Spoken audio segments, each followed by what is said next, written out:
안녕하십니까, 문틀란TV입니다. 이재명의 대북 송금 관련된 그 공판 준비 기일에서 신진우 부장판사가 했던 발언들을 보면 상당히 속도를 낼 것으로 생각이 되는데, 근데 지금 이제 이재명 측이, 민주당이 이재명이 그 대북 불법 송금 관여 이 부분에 대해서 크게 반발하고 주장하는 게 크게 두 가지입니다. 첫째는 리오남에게 돈을 줬다고 하는데 2019년 7월에 필리핀에 리오남이 온 적이 없다.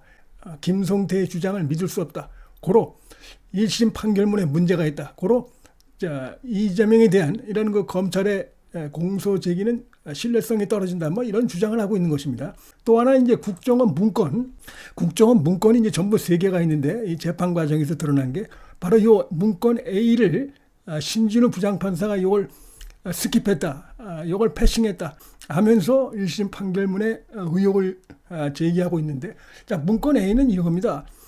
쌍방울이 북한에 돈을 건넨 이런 것 관련해서 주가 조작을 목적으로 해서 그런 식으로 대북 송금했다는 것인데, 이거는 시중에 떠도는 그런 카더라식 얘기들을 취합한, 그래서 요거는 뭐 신뢰할 수 없기 때문에 신진우 판사가 요건 뭐 패싱한 것이고, 그래서 이재명 측의 이러한 주장들, 국정원 문건 가지고 판결을 흔들려고 하고 자신에게 제기된 범죄 혐의에 대해서 빠져나가려고 하는 건 한마디로 얘기해서 지금 그 신진우 판사가 볼 때는 어처구니가 없고 어리석은 발부동이다, 아마 이렇게 볼 가능성이 크다고 봅니다. 지금 1심 판결문을 보면은 우선 그 리오남이란 인물에 대해서 김성태가 돈을 줬다고 하는 2019년 7월에 필리핀에 리오남이 필리핀에 들어온 적이 없다, 이런 얘기를 하는 것인데, 이것도 말이 안 되는 것이, 총 이재명 방북병 300만 달러를 그렇게 해서 이화영, 이재명의 요청에 의해서 쌍방울이 대납한 거 아닙니까? 근데 지금 200만 달러는 요 북한에서 온 송명철에게 전달했고 영수증까지 받았어요. 100만 달러는 바로 이거 리오남에게 갔는데 없었다. 2019년 7월에 필리핀에 리오남이 들어온 적이 없다.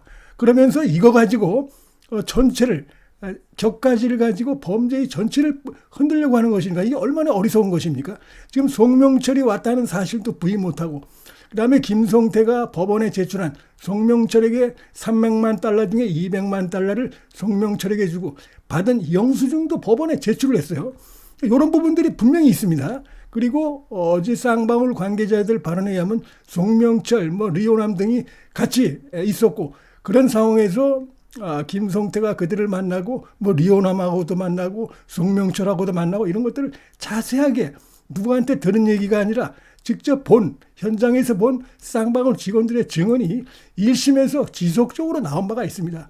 그런데 아마 국민을 속이려고 했던가, 아니면 이 전체 1심 판결문을 제대로 숙지도 안 했던가, 두 가지 다일 수도 있다고 보는데, 어쨌든 흔들기 위해서 자신들에게 불리한 이런 그 대북 송금 관련된 여론이 형성될 수밖에 없겠다, 이런 거 판단하에서 거짓말로 국민을 속이기 위해서 이런 식의 행태, 1심 판결을 비난하는 이런 행태 취했을 가능성이 크다고 보는데, 판결문 작성한 신진우 판사가 볼 때는 정말 이들의 이런 행동은 어처구니가 없고 어리석은 몸부림에 불과할 것으로 이렇게 생각이 됩니다. 그 다음에 이제 방용철이라고 하는 김성태의 핵심 측근이 있습니다. 방용철 쌍방울의 부회장인데, 바로 그 필리핀에도 같이 갔고, 그 다음에 대북 송금 등등에서 같이 이렇게 활동했던 김성태 회장과 같이 활동했던 그런 인물이기 때문에 이번 상황을 누구보다 잘 알고 이화영과도 이렇게 통화를 하고 그런 인물입니다, 여기가. 그래서 핵심 증인으로 또 이번에 또 피고인이기도 하죠. 자, 이재명 재판에 지금 이재명, 방용철, 이화영 이들이 공동 피고인인데, 아마 이제 김성태는 증인으로 불려 나오겠죠. 보면 이런 식으로 되어 있습니다. 이미 지난 1심 판결에서 그 다음에 필리핀에 들어오기 전에 위챗으로 일종 소통까지 다 했었다. 누구와? 리오남과. 그러니까 SNS 일종의 메신저죠. 다 했다, 이런 얘기입니다. 증거가 풍부합니다. 다만 이제 리오남은 공식 행사에 참석할 수가 없는 신분이라 호텔 방에만 있었다 라면서 이런 얘기를, 지금 이게 누구한테 들은 얘기가 아니라 이 방용철이 자신이 직접 관련됐던 그 일에 대해서 구체적으로 얘기를 하고 있기 때문에 이걸 어떻게 이걸 부인하겠습니까? 그야말로 격가지를 가지고 자신들의 범죄의 뿌리를 흔들려고 하는 어리석은 몸부림에 불과하다, 이렇게 볼 수 있고요. 이런 식의 그 증언도 있습니다. 자, 아태엽이 준비하는 경기도 행사에 우리 그 숙소비까지 부담시킬 수 없어서 따로 다른 호텔 방을 잡았다, 자기들은.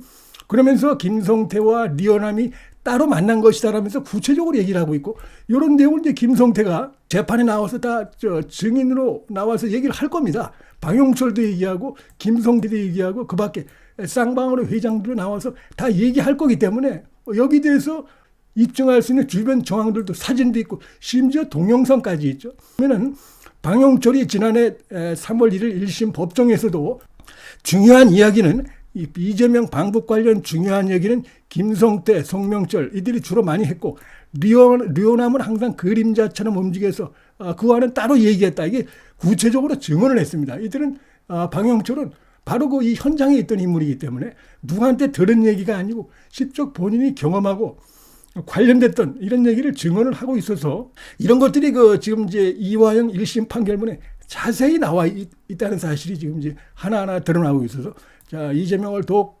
자포자기할 수밖에 없는 그런 상황으로 지금 가고 있다. 위기 상황으로 가고 있다. 이렇게 볼 수 있습니다. 여기 보면 안부수도 중요한 증인으로서 이런 상황에 대해서 대북 송금, 그다음에 500만 달러 북한에 보낸 관련해서 전반적인 흐름을 알고 있고 또 관련됐던 인물이고 하기 때문에 여기도 증언이 있고, 그다음에 김성태가 무엇보다도 이제 일관되게 증언을 하고 있고 송명철로부터 영수증을 받은 그런 것도 있고 이 사진이 있고 행사에 대한 동영상까지 있습니다. 그래서 이재명이 빠져나갈 수 없는 상황이다. 그리고 당시 이제 2019년 7월달에 참석했던 북한 관련자들인데 이 명단에 리오남이 없다. 이래가지고 지금 이런 식으로 트집을 잡는 것인데 전반적인 상황, 진술 이런 것들을 보면은 역시 1심 판결문이 맞다 이렇게 볼 수밖에 없고요. 이재명에 대해서 본격 이제 대북 송금 범죄 관련해서 재판이 열기 전에 공판 준비기일이 있었는데 이것도 이제 신진우 판사가 담당하고 있는데 중요한 발언을 하고 있습니다. 이화영의 쌍방울 대북 송금 항소심 재판이 지금 그 뭡니까? 1심 재판, 그 이재명 1심 재판과 쟁점을 공유하고 있어서 우리 재판에 영향을 미칠 것이다. 이 핵심적인 발언을 했습니다. 그러니까 지금 이제 자, 이화영 항소심 재판이 거기 이제 지금 진행되고 있는데 뭐 거기서 다시 한번 확인될 것이라 이렇게 보는 것이죠. 신진우 판사의 어떤 자신감 이런 것들도 읽을 수 있는 부분인데 그렇게 되는 거니까. 그리고 이제 지금 이화영 항소심 재판부가 얘기했죠. 올해 안에 이화영 항소심 재판을 끝내겠다. 이런 얘기도 했어요. 그렇기 때문에 우리 재판도 거기 그 여러 가지 쟁점들을 공유하고 있으니까 다른 얘기, 예를 들어서 뭐 이재명, 이화영 등이 쌍방울을 갖다가 부추겨가지고 북한에 돈을 줬니 안 줬니 이런 건 기초적인 사실이고 더 이상 그런 거 가지고 시간 낭비하지 말자, 효율적으로 하자. 그건 다 확인된 거다 이런 얘기입니다. 지금 신진우 판사 얘기는. 그렇기 때문에 쟁점은 뭡니까? 이화영이 이재명에게 보고했느냐, 이재명이 보고받고 알고 있었느냐, 이 부분만 남은 거 아닙니까? 거기에 초점을 맞춰서 재판이 진행됐으면 좋겠다. 이렇게 얘기함으로써 지금 상당히 신속하게 진행할 것이고, 그다음에 이재명 민주당 측의 재판 관여, 이미 그 이화영 재판 때 신진우 판사가 충분하게 경험을 했죠. 그런 거에 더 이상 휘둘리지 않겠다. 이것을 보여준 것이라고 생각이 돼서 100억 정도의 제3자 뇌물죄가 관련되어 있는 것입니다. 1억만 넘어도 엄청난 중형이 지금 불가피한데 이 부분은 자신의 정치적 야욕을 위해서 특히 이제 300만 달러 그런 식으로 해서 방북 비용으로 해서 쌍방울을 꼬드겨가지고 북한에 돈을 보낸 제3자 뇌물죄이기 때문에 아주 심각합니다, 이거. 그래서 이 부분에 대해서 앞으로 흥미진진한 재판이 진행될 것인데 이들이 지금 얘기하고 있는 뭐 국정원 문건이니 리오남이 뭐 현장에 있었니 없었니 이런 얘기들은 이미 1심 판결문에 충분한 증거와 진술, 증언 이런 걸로 해서 충분히 확인이 되어 있는 상황이기 때문에 이들의 이런 식의 그 1심 판결에 대한 의혹 제기, 대국민 선동은 그야말로 어리석은 발버둥에 불과한 것이고 이것도 시간이 가면 결국 몸통은 이재명이다. 이 부분이 확인이 드러날 수밖에 없는 그런 상황이다. 자, 이런 말씀을 드리겠습니다. 문틀란 TV 여기서 마치겠습니다. 시청해 주셔서 감사합니다.